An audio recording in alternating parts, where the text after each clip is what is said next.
Hello everyone, welcome back to your own channel. आज हम करने जा रहे हैं आपकी worksheet number 72 subject science class 9 हमारी डेट 19 जनवरी के लिए।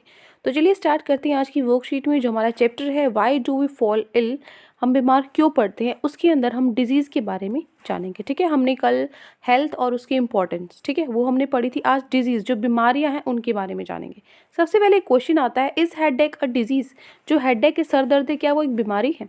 तो देखो, जो हेडेक है, कफ है, मतलब खांसी वगैरह हो जाता है, सर दर्द हो जाता है, ये सिम्टम्स है डिजीज़ के, बीमारियों की लक्षण है ये। ठीक है, तो जो डिजीज़ है वो क्या है? कोई भी कंडीशन है जो डिस्टर्ब करती है या फिर बदल देती है, मॉडिफाई कर देती है जो नॉर्मल हमारा फंक्शन है, नॉर्मल जो हम जिस तरीके से काम कर रहे हैं, जो नॉर्मल लिविंग ऑर्गेनिज्म है, उसके अंदर उसकी फंक्शनिंग को मॉडिफाई कर देता है, चेंज कर देता है या डिस्टर्ब कर देता है। वो क्या है? वो कंडीशन है डिजीज़। ठीक है, वो बीमारी है। सो जो सिम्टम्स एक डेफिनेट इंडिकेशन देते हैं किसी भी पर्टिकुलर डिजीज़ की होने की, कोई भी बीमारी है उसका आप कैसे पता लगता है? उसके सिम्टम्स हमें दिखाई पड़ते हैं। ठीक है, जैसे पेट दर्द हो रहा है तो हमें पता लगेगा पेट में कोई दिक्कत है, तब बीमारी का पता लगेगा। पेट दर्द थोड़ी बीमारी है। ठीक है, वो तो सिम्टम्स है बीमारी के जो पेट में चल रही है। ठीक है, तो disease may be for short term, जो डिजीज़ है वो कम समय के लिए भी हो सकती है, जैसे खांसी जुकाम हो गया, कोल्ड कॉफ हो गया, और अ लॉन्गर टाइम पीरियड, एक लंबे समय के लिए भी हो सकती है, जिस तरीके से फॉर लाइफ टाइम भी हो सकती है, जैसे डायबिटीज़ हो गया। ठीक है ना, जैसे ये शुगर जैसी बीमारियां हैं।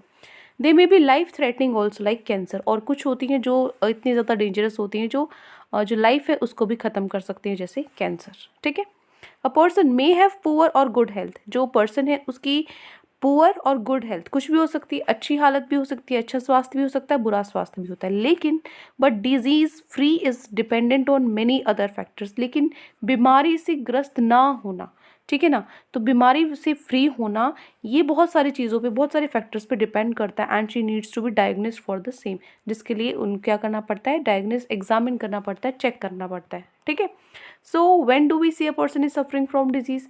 तो कैसे पता लगेगा कि जो पर्सन है वो किसी भी बीमारी से ग्रस्त है? तो देखो, when function of the body of a person is disturbed, या तो जो हमारी बॉडी का फंक्शन है वो खराब हो जाए, वो डिस्टर्ब हो जाए। दूसरा, जो सिम्टम्स जो हमें दिखाई पड़ते हैं, जैसे हेडेक हो गया, कफ हो गया, fever, loose motion, vomiting, fits वगैरह।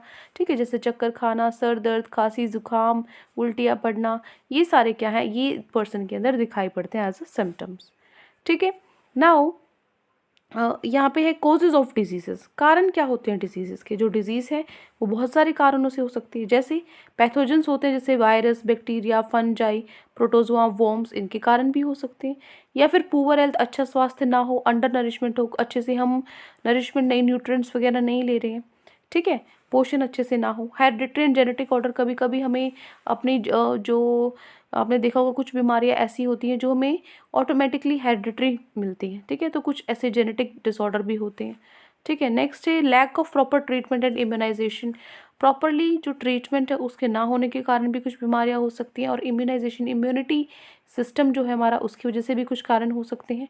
इन्वायरमेंटल पॉल्यूशन है, एयर, वाटर, साउंड, कुछ पॉल्यूशन की वजह से भी कुछ बीमारियां हो सकती हैं। ठीक है, उसके बाद है sign of disease, symptom of disease. Sign और सिम्टम में क्या फ़र्क है डिजीज़ में? साइन क्या होता है डिजीज़ का?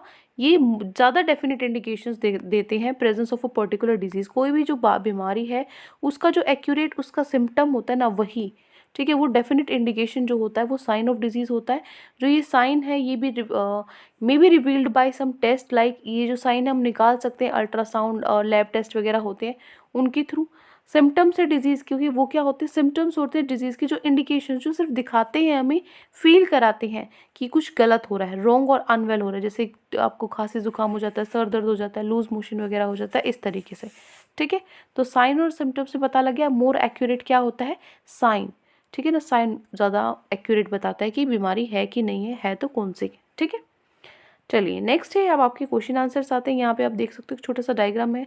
Physical activity, healthy meal, social support, stress reduction, तो ये सारी चीज़ें हैं जो हमें करनी चाहिए। फिजिकल एक्टिविटीज़, हमें मूवमेंट होती है, फ्लेक्सिबिलिटी आती है बॉडी के अंदर। हेल्दी मील अगर हम खाएं, फ्रूट्स वगैरह, नरिशमेंट मिलता है बॉडी को। सोशल सपोर्ट हो, कनेक्टिविटी बढ़ती है, और स्ट्रेस रिडक्शन के लिए हमें क्या करना चाहिए? मेडिटेशन वगैरह इस तरीके से कर सकते हैं। Right, now moving to our question answers. तो आज की वर्कशीट में ये 4 प्रश्न हमें दिए गए हैं। पहले प्रश्न से स्टार्ट करते हैं। कैन वी से अ person is suffering from a disease? क्या ये हम बोल सकते हैं कि जो पर्सन है वो बीमारी से सफ़र कर रहा है? कब बोल सकते हैं व्हेन वी से अ person is suffering from a disease, हम बोल सकते हैं कि जो पर्सन है उस वो बीमारी से ग्रस्त है। कैसे? When functioning of the body of a person is disturb, या तो जो बॉडी की फंक्शन है वो डिस्टर्ब हो जाए, या फिर जो सिम्टम्स है जैसे headache, cough, fever, loose motions, vomiting fits वगैरह एक पर्सन में दिखाई पड़ते हैं। ये कारण है जिससे हमें पता लगता है कि जो पर्सन है वो डिजीज से सफ़र कर रहा है। ठीक है, नेक्स्ट है क्वेश्चन नंबर 2। सेकेंड क्वेश्चन है, is being healthy and being disease free same? स्वस्थ होना और डिजीज फ्री होना सेम है, एक ही बात है? नहीं, being healthy and disease free are not same, because a healthy person can be disease free but a disease free person can not be healthy. क्योंकि जो हेल्दी पर्सन है वो डिजीज फ्री हो सकता है, लेकिन जो डिजीज़ फ्री पर्सन है इसका मतलब ये नहीं कि वो हेल्दी है। ठीक है ना, क्योंकि बाई चांस कोई बीमारी नहीं है लेकिन मेरे अंदर कमज़ोरी है, मैं हेल्दी नहीं हूँ, मेरे अंदर विटामिन्स वगैरह की प्रॉब्लम है, मेरे फेस पे ग्लो नहीं है, तो ये बीमारियाँ नहीं है, लेकिन ये क्या दिखाता है कि हेल्दी नहीं है। ठीक है, स्किन भी हेल्दी होनी चाहिए। जब प्रॉपर हेल्दी होते हैं तो हमारे हेयर, स्किन, हर चीज़ पे क्या होता है, ग्लो होता है थोड़ा। ठीक है, ये क्वेश्चन नंबर 2। नेक्स्ट है question number 3। What are symptoms of diseases? क्या सिम्टम्स है डिजीज़ के, लक्षण क्या है सिम्टम्स है डिजीज़ की? Symptoms of disease are the indications that we feel as being wrong on unwell, such as cold, cough, headache, loose motion. Symptoms क्या है डिजीज़ की जो इंडिकेट करते हैं, दर्शाते हैं कुछ गलत है, कुछ अनवेल है, जैसे आपका खांसी, जुकाम, सर दर्द, लूज मोशन वगैरह हो गई, इस तरीके से। ठीक है, ये आपका क्वेश्चन नंबर 3। नेक्स्ट है क्वेश्चन नंबर 4। फोर्थ क्वेश्चन है, what are various causes of diseases? क्या कारण है अलग अलग बीमारियों के? देखो, जो बीमारियां हैं वो हो सकती है पैथोजेंस जैसे virus, bacteria, fungi, worms, protozoans वगैरह से। ठीक है, दूसरा पुअर हेल्थ हो सकती है, अंडर नरिशमेंट हो सकता है, पोषण अच्छे से ना हो, अच्छे से सेहत ना हो अच्छी। हेरिडिटरी एंड जेनेटिक ऑर्डर जो हमें पर्टिकुलर अपने पेरेंट्स से मिलते हैं, ठीक है, हमारी पुरानी पीढ़ी से, जनरेशन से हमें मिलती हैं बीमारियाँ, वो। Lack of proper treatment and immunisation, अच्छे से ट्रीटमेंट ना हो रहा हो, इम्यूनाइजेशन ना हो रही हो। ठीक है, इन्वायरमेंटल पॉल्यूशन से, एयर, वाटर, साउंड, किसी भी तरीका का जो पॉल्यूशन है वो भी हमारी जो बॉडी है उसको इफेक्ट कर सकता है, कोई भी बीमारी हो सकती है, डिजीज़ हो सकती है, राइट। सो ये हो गया क्वेश्चन नंबर 4। तो ये 4 क्वेश्चन आज आपकी वर्कशीट में गिवन थे। आई होप आपको अच्छे से समझ में आ गए हैं। कोई भी डाउट है किसी भी क्वेश्चन में तो कमेंट सेक्शन में आप मुझसे पूछ सकते हैं, और अगर आपको लेक्चर अच्छा लगे तो चैनल को सब्सक्राइब कर सकते हैं, वीडियो को लाइक कर सकते हैं। आज के लिए इतना ही, मिलते हैं नेक्स्ट वीडियो में। Till then take care, bye bye.